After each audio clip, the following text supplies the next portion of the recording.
Assalamualaikum warahmatullahi wabarakatuh. Halo para sobat sosial dasar. Jumpa lagi dalam pembelajaran ilmu sosial budaya dasar pada pertemuan keempat atau video ketiga. Untuk pertemuan kali ini mari kita regangkan otot, tenangkan pikiran dan santuy. Karena kita akan membahas hal-hal yang sedikit rumit yang mungkin akan membuat urat saraf kita tegang. Kenapa saya mengatakan demikian? Karena kita akan membahas persoalan konflik. Ada yang tahu apa itu konflik?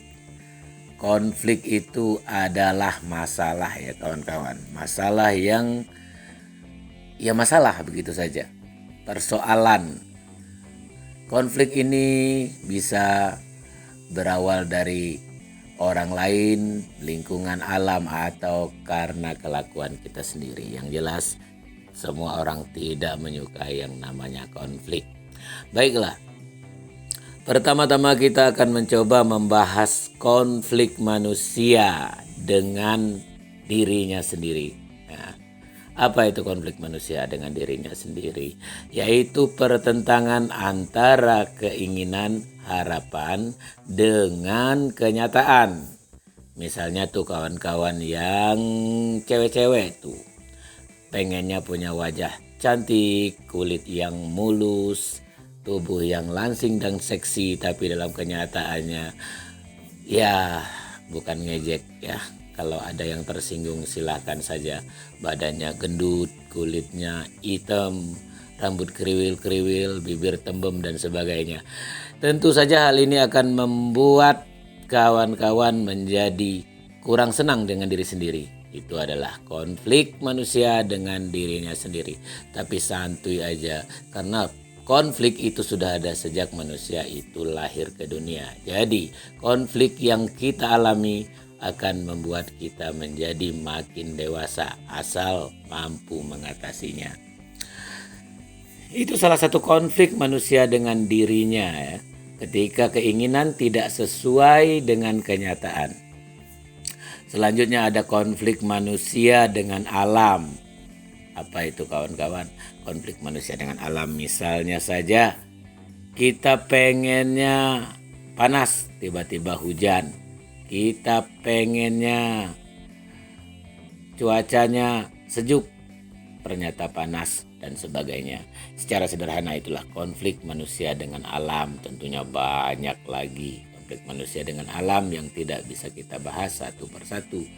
Ada juga konflik manusia dengan manusia lain.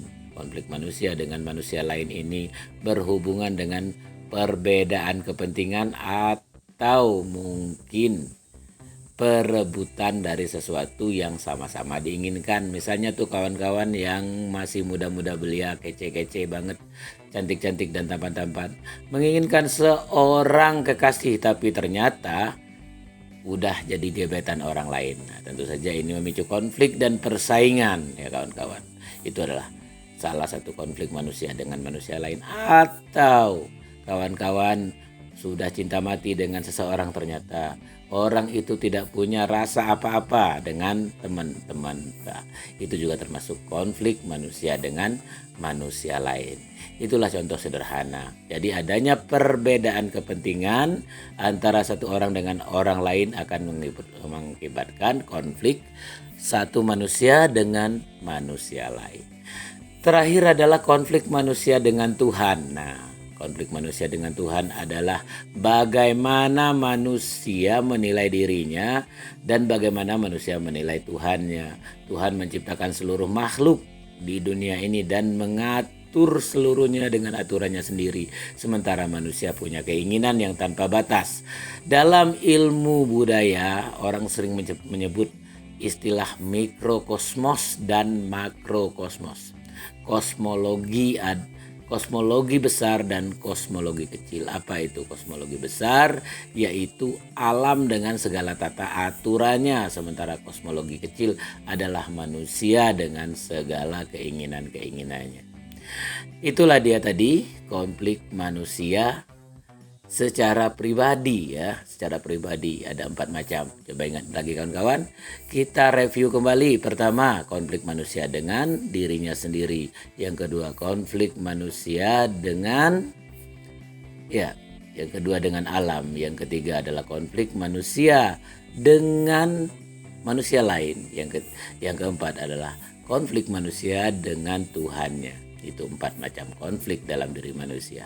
Selanjutnya kita beranjak kepada pembelajaran kita ini tentang ilmu sosial, tentang masyarakat. Apakah ada manusia bermasalah dengan masyarakatnya?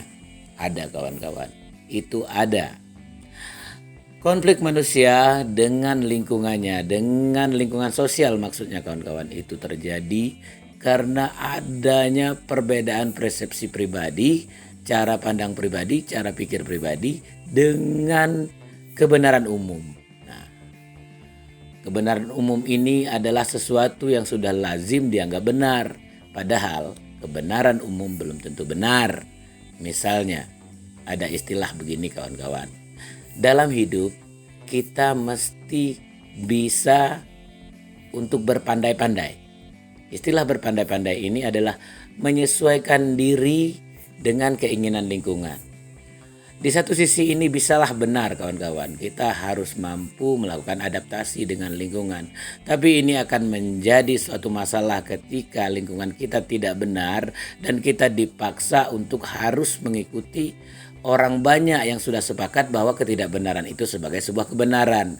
Nah, ini konflik kawan-kawan. Konflik individu dengan lingkungan sosialnya. Sebagai contoh, seorang Sokrates itu memiliki konflik dengan masyarakat Yunani. Ketika Sokrates berpendapat bahwa alam semesta itu beranjak daripada ide, tapi lingkungannya tidak percaya dengan itu. Maka konsep idealisme Sokrates ditentang beramai-ramai oleh masyarakat pada waktu itu, sehingga dia dihukum oleh raja pada waktu itu untuk minum racun, artinya hukuman mati ya kawan-kawan. Ternyata kita berkonflik dengan lingkungan sosial itu resikonya teramat berat karena akan muncul tekanan dari segala sisi. Itu contoh konflik manusia dengan lingkungan sosialnya. Banyak terjadi kawan-kawan konflik-konflik seperti ini, tapi konflik-konflik yang demikian juga mengakibatkan ilmu pengetahuan baru. Robert Malthus misalnya kawan-kawan, dia berpendapat bahwa bukan matahari yang mengelilingi bumi, tapi bumilah yang mengelilingi matahari. Robert Malthus pun dihukum mati oleh gereja pada waktu itu karena dianggap kafir. Itu salah satu konflik individu dengan lingkungan sosial. Karena kebenaran umum bukanlah kebenaran sejati. Kita memahami bahwa kebenaran sejati hanyalah Tuhan. Akan ada kebenaran-kebenaran lain yang tidak terserap oleh pikiran-pikiran manusia. Ketika banyak manusia mencoba untuk memahami sesuatu itu dengan pandangan yang sama, maka kadangkala pandangan yang banyak itulah yang dianggap benar. Sedangkan pandangan yang muncul dari segelintir orang itu bisa saja dianggap tidak benar. Perubahan-perubahan terjadi karena konflik individu dengan lingkungan. Kemampuan orang membuktikan bahwa pendapatnya adalah benar akan membuat orang banyak akhirnya meyakini kebenaran yang diyakini oleh seseorang itu. Nah, dalam perjalanan sejarah sudah banyak terjadi hal-hal yang demikian. Perubahan-perubahan besar terjadi. Bahkan Wright bersaudara yang mencoba untuk menciptakan pesawat terbang dianggap gila oleh lingkungannya. Namun akhirnya saat ini kita mengetahui bahwa ternyata angkasa memang bisa ditaklukkan oleh manusia dengan mesin-mesin yang dihasilkan dari pemikiran manusia yang cerdas. Oke kawan-kawan, santuy aja. Kalau yang lagi putus cinta gak usah mikir ya. Gak usah mikir karena itu bagian dari kehidupan kita. Seperti yang saya katakan tadi, bahwa itu adalah konflik yang biasa terjadi antara manusia dengan manusia yang lain.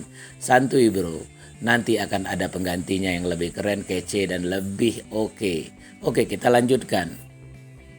Perjalanan manusia dalam meniti konflik-konflik antara individu dan lingkungannya menghasilkan berbagai banyak cabang filsafat yang menjadi acuan pemikiran, mulai dari realisme, idealisme, sampai kepada sosialisme.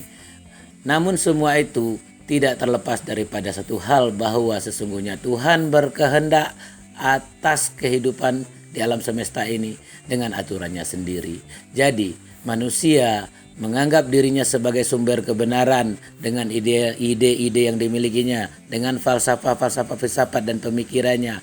Tapi tidaklah itu semua menjadi suatu yang menunjukkan kebenaran sejati, karena kebenaran sejati hanyalah oleh Tuhan, dan aturan Tuhan dapat kita lihat dalam perjalanan alam. Oke kawan-kawan, mungkin pembahasan pada tahap pertama tentang konflik sosial yang berawal dari konflik dalam diri manusia secara individu dan lingkungannya hanya sampai di sini. Bila ada pertanyaan, silakan ajukan di WA saya sebagaimana yang sudah saya cantumkan di video ini.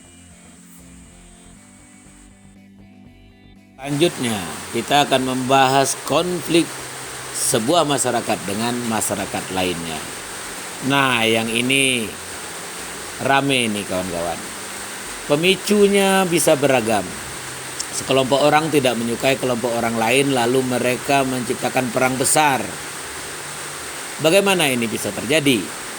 Baik, coba kita urai satu persatu. Pada dasarnya, orang yang berkelompok itu memiliki kepentingan yang sama, memiliki visi yang sama, dan berjuang dengan kebersamaan. Dalam perjuangan itu muncul beragam masalah, mulai daripada sumber daya alam, penguasaan kekayaan, dan sebagainya. Konflik yang demikian membuat satu kelompok ingin menguasai kelompok yang lain dengan tujuan untuk eksploitasi terhadap kelompok yang ditaklukkannya.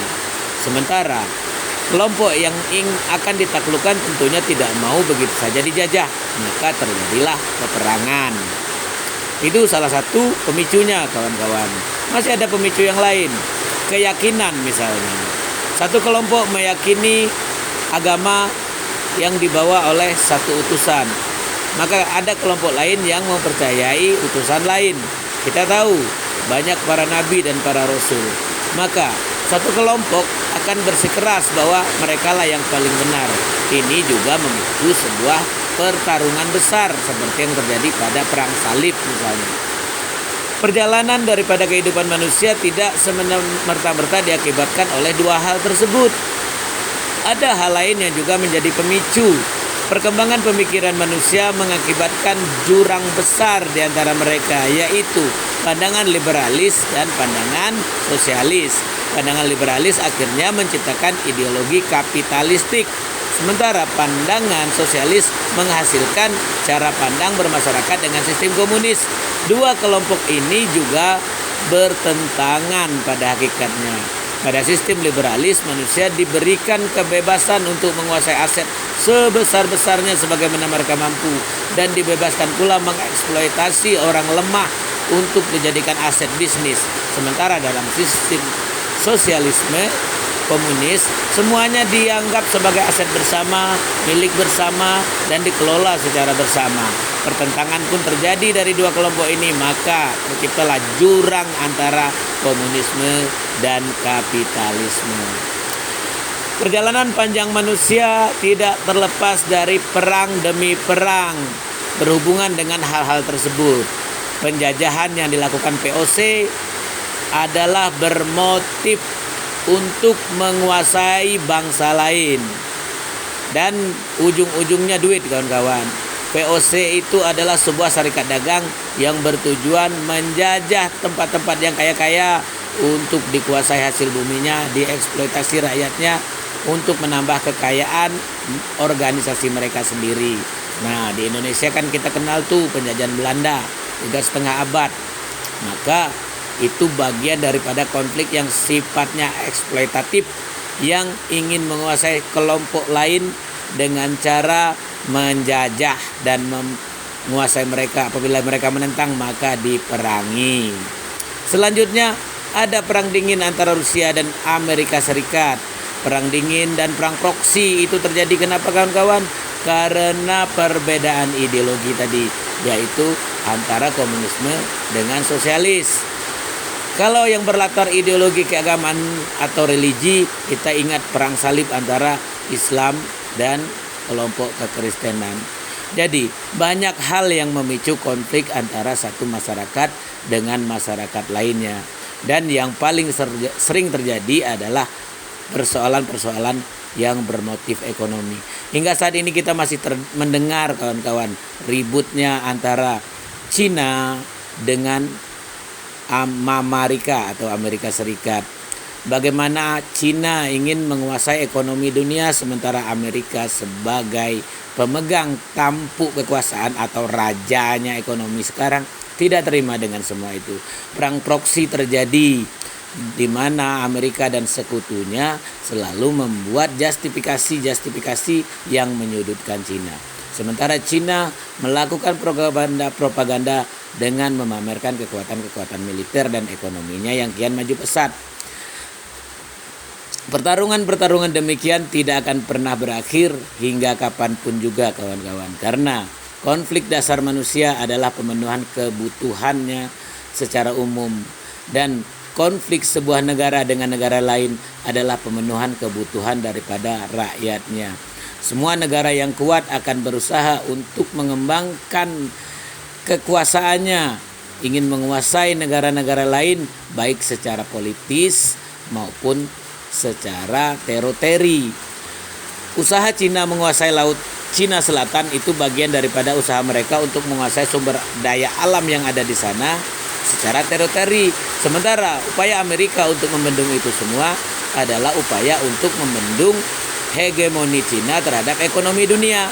Jadi konflik antara satu masyarakat dengan masyarakat lain tidak terlepas dari tiga hal. Baik, kita ulangi lagi. Pertama, persoalan ideologi. Yang kedua, persoalan religi. Dan yang terakhir adalah persoalan ekonomi.